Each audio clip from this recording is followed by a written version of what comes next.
এই নালাটোত দেখা পাইছোঁ যে নালাৰ কামটো আৰম্ভ হৈছে প্ৰায় এসপ্তাহ হৈ গ'ল। গাঁত খান্দিছে কিন্তু চিজিলভাৱে হোৱা নাই। এফালে এইটো ছাইডত গাঁত খান্দিছে অলপ, তাৰপিছত মাজত গেপ আছে, এইফালেদি আকৌ গাঁত খান্দিছে।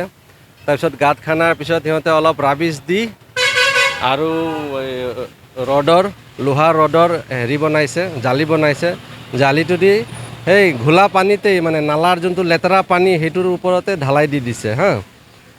আৰু তাৰপিছত ইহঁতৰ কাম কৰা মানুহৰ মই ভুল নকওঁ যে কামলাবিলাক যে হাজিৰা কৰি আছে, ডেইলি আহি কাম কৰি আছে, ইহঁতৰ ভুল নাই। কিন্তু ইহঁতক যদি কোনো ছুপাৰভাইজ নকৰে, কামটো ভাল হৈছে নে নাই, কিমান মিশ্ৰণত চিমেণ্ট বালি দিব লাগে সেইটো দিয়া হৈছে নে নাই, গিটি কিমান পেলাইছে সেইটো হয় নে নাই, সেইটো কোনো চাব লগা মানুহ নাই। আমি যেতিয়া আহি সিহঁতক সোধোঁ, সিহঁতে কয় ছুপাৰভাইজাৰ নাই, ছাইটত গৈছে। গতিকে মই এজ এ মানে বাসিন্দা, স্থানীয় মানুহ, ইয়াৰে মোৰ ঘৰ ওচৰত, মোৰ ঘৰৰ ছাইডেদি নালা যাব, সেইকাৰণে মই অলপ মানে অলপ কনচিয়াছ হৈছোঁ যে যাতে নালাটোৰ লাইফটো বেছি ভাল হওক। মানে এনেকুৱা নহয় যে 4 মাহ পিছত 6 মাহ পিছত নালাৰ আকৌ আগৰ নিচিনা, কাৰণ এই নালা হোৱাৰ কাৰণে আমি বহুত বছৰ ৰখিছোঁ।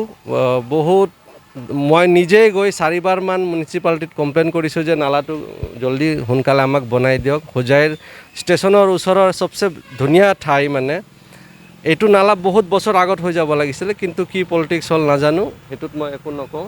কিন্তু গতিকে যেতিয়া ইয়াত নালাটো ষ্টাৰ্ট হৈছে, মই ইমানেই বিচাৰোঁ যে কোনোবা মানে ভালকৈ হওক কামটো, যাতে লং লাষ্টিং হওক।